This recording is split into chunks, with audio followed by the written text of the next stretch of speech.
नमस्कार मेरे साथियों। आज मैं हिंदू धर्म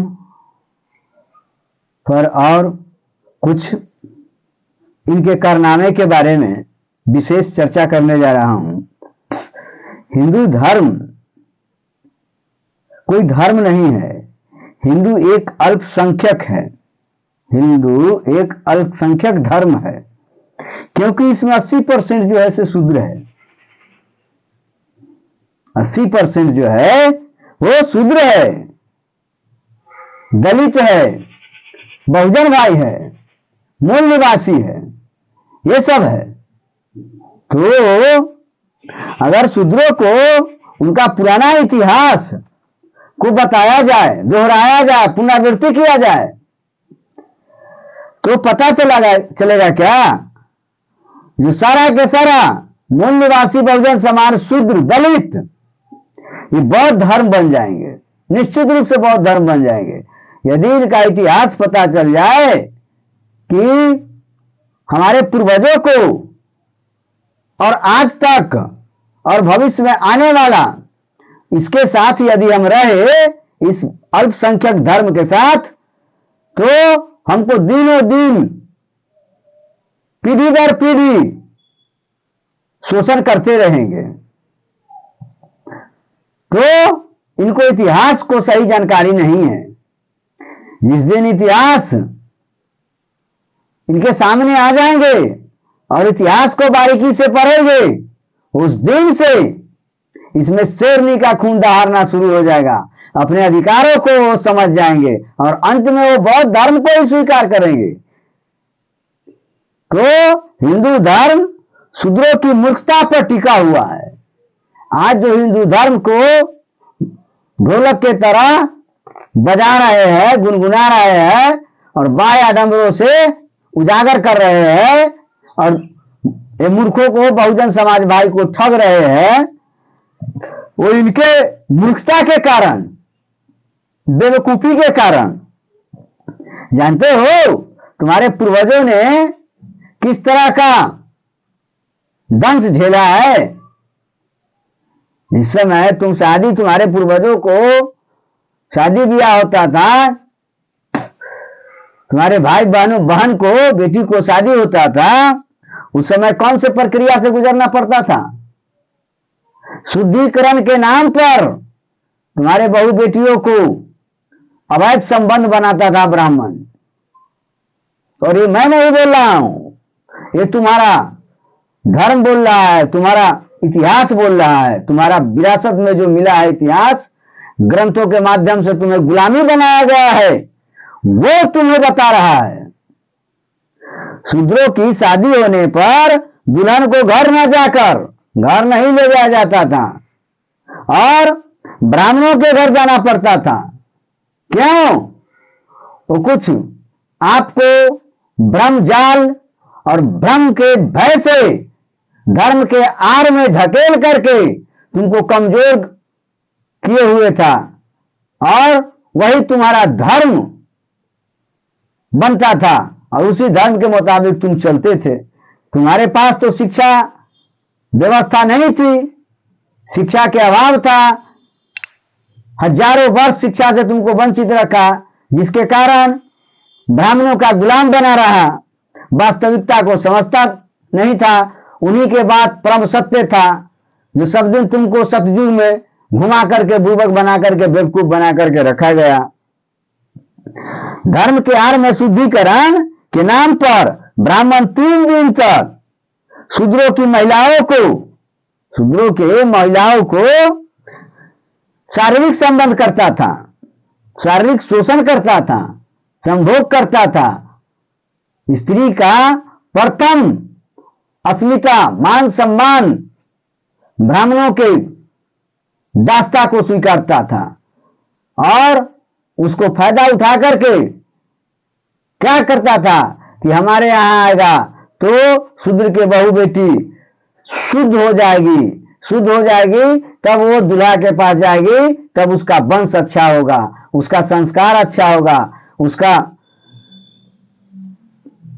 भविष्य अच्छा बनेगा। जब हमारे साथ आएगी तो सारा प्रक्रिया से गुजर जाएगी, तो उनका संस्कार बदल जाएगा। समझ गए ना? स्वर्ग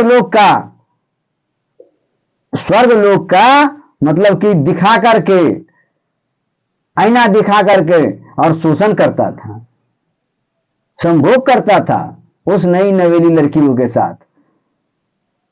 और उसके बाद 3 दिन के बाद वो छोड़ देता था।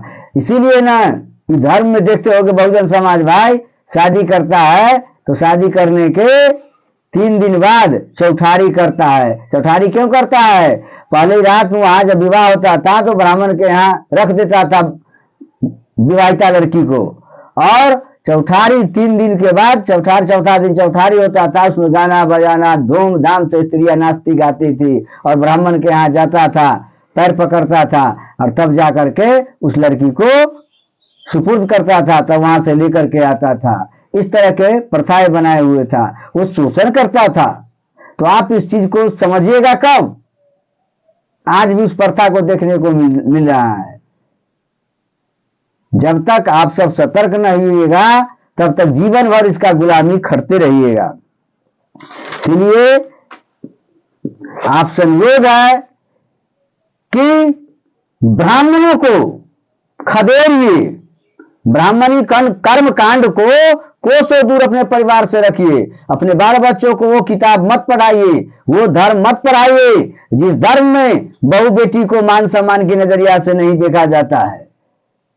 उस धर्म में गुलामी बनाने का, गुलामी बनने का तरीका हो। हमारे बाल बच्चों, हमारे अगला भविष्य गुलाम न बने, और ब्रह्म की किताब नहीं पढ़े और अमानवीय गुणों को जन्म न दे। कभी भी ऐसी पुस्तकों को घर में मत रखिए। इस प्रथा को समाप्त करने के लिए अंग्रेजों ने, जिसका नाम था दी अर्ल ऑफ मोइरा,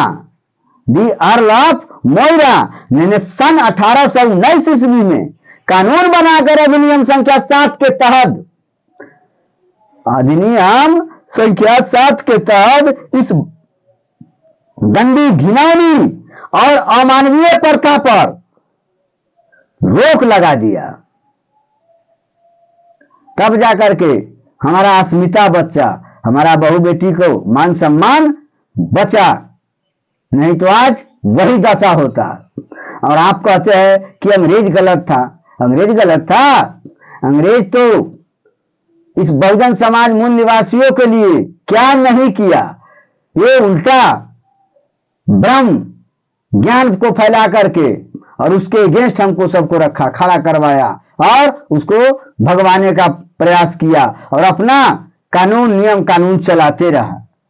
ये तो अम्बेडकर जी आए, कैसा महापुरुष था, और ज्योतिबा फुले, जिसके कारण आज हम सबों को इस गुलामी से मुक्ति मिली। और आज मुक्ति क्या मिलेगा? आज भी वही दंश झेलना पड़ रहा है? कर्म कांड करवा रहा है। तो समझिए, बुझिए, समझने की जरूरत है। आज नहीं समझिएगा तो कब समझिएगा? कब तक छुपे रहोगे? तुम पत्ते की आड़ में बिक जाओगे तो बेचे जाओगे बीच बाजार में, पक जाओगे तो बेचे जाओगे बीच बाजार में। हे ब्राह्मण कर्मकांडी, धोखेबाज, बहुरूपिया, तुम्हारा वास्तविक बहुजन समाज भाई जिस दिन जान जाएगा और समझ जाएगा अपने अधिकार को, उस दिन तुमको खैर नहीं रहने देगा। ये तुमको भी 7 समुद्र पार बिना भगाए हुए नहीं छोड़ेगा। समाज से तुमको बहिष्कृत कर देगा। जो बहुजन समाज भाई रहेगा, उस बहुजन समाज अपने समाज में तुमको रहने नहीं देगा। इसीलिए इसको हर हाल में भगाने की कोशिश कीजिए।